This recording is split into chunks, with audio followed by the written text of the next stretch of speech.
Snow whipped through the canyon like a blade. She staggered through the white storm, lips blue, eyes barely open, whispering, "Please, I can't go on." The mountain man saw her and, without hesitation, flung his door open, letting her in from the freezing night. What he didn't know was that this encounter would change both their lives forever. If you love gripping Wild West stories of survival, courage, and unexpected bonds, hit like and subscribe.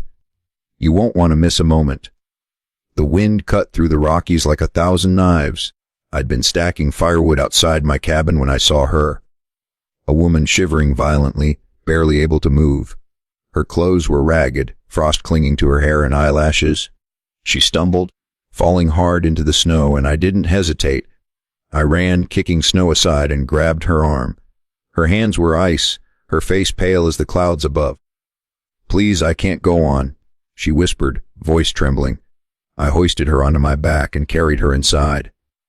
The warmth hit her like a wave, and she collapsed against the hearth, shivering and silent. I quickly stripped her of the soaked layers, wrapped her in thick blankets, and poured hot broth into a cup. Her eyes fluttered open, dark, wary, filled with a kind of hurt that told me her life had been nothing but hardship. "Who are you?" I asked gently. She shook her head, unable to speak, tears mixing with frost on her cheeks. Outside, but the storm raged, but inside, the fire crackled, and the cabin smelled of pine smoke and faintly of my own hard work. I gave her time, letting her sip the broth slowly. "You're safe," I said, finally. She nodded, too exhausted to move, and for a long while, only the sound of the wind and the fire filled the room. Morning brought light through the frost-covered windows, painting the cabin in pale gold. She stirred, pulling the blankets tighter around herself. I had set her by the fire on a mattress I'd made, and she looked smaller than the harsh world had allowed her to be. "Name?" I asked softly. She hesitated, then whispered, "Ahioka." I nodded. "We'll call you that." Over the next days, she regained strength slowly. Her eyes scanned the cabin as if she were measuring every corner for danger, and I realized she had learned early to trust no one. I kept the chores simple around her, feeding the chickens, stacking firewood, mending tools. She helped where she could, her movements tentative, as if afraid of breaking something fragile about the world or herself. We didn't speak much, but in silence, a connection formed. One evening, as I repaired the roof before the next storm, she brought me a cup of hot tea. Her hands trembled slightly. "You didn't have to save me," she said quietly. "I couldn't just leave you in the storm," I replied. She didn't answer immediately, but her eyes softened. "Everything I had is gone," she whispered. I understood, having known loss myself. I had my mountains, my cabin, my land, but everything else could be taken in a heartbeat. And yet she had something I hadn't seen in years, a spark of survival that refused to die. Weeks passed.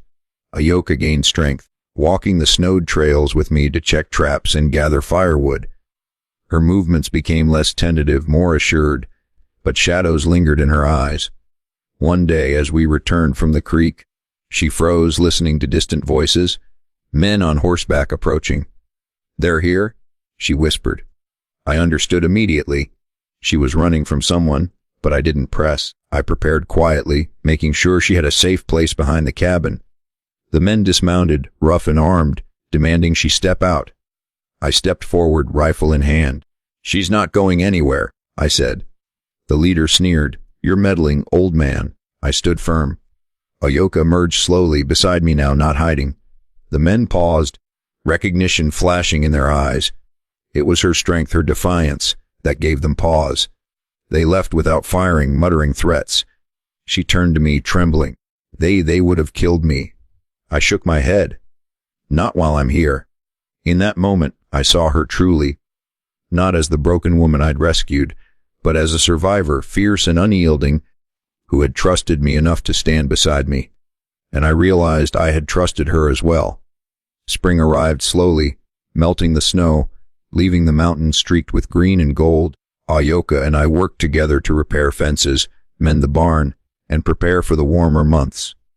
She laughed sometimes now, a soft sound that filled the cabin in a way I hadn't heard in years. One morning, as we sat on the porch overlooking the valley, she said quietly, "I never thought anyone would open their door to me, not after everything." I placed my hand over hers. "Everyone deserves a door," I replied. She smiled, a faint blush coloring her cheeks, and I thought I'd lost all hope. I looked at her, feeling the weight of the past weeks. The storms, the nights shivering by the fire, the silent fears, the whispered confessions. "You haven't?" I said. "Not while I'm here." The morning sun warmed our faces as birds sang through the budding trees. I poured 2 cups of coffee and handed one to her. She took it carefully, holding the cup like it was fragile, like she was still learning to trust small comforts. I watched her, noticing the way her eyes softened as they wandered across the valley, the same valley she had once feared would be her grave. I realized that in saving her, I had saved something inside myself too, the part that had long believed kindness was a weakness. Together, we walked through the thawing fields, collecting firewood and laughing at small mishaps, like a shared stumble on icy ground. Each moment reminded me that life, no matter how harsh, could still hold warmth, courage, and hope. The mountains stretched before us, endless and untamed, but for the first time, we faced them together, not alone. If this story touched your heart, hit like and subscribe, because even in the coldest, harshest places,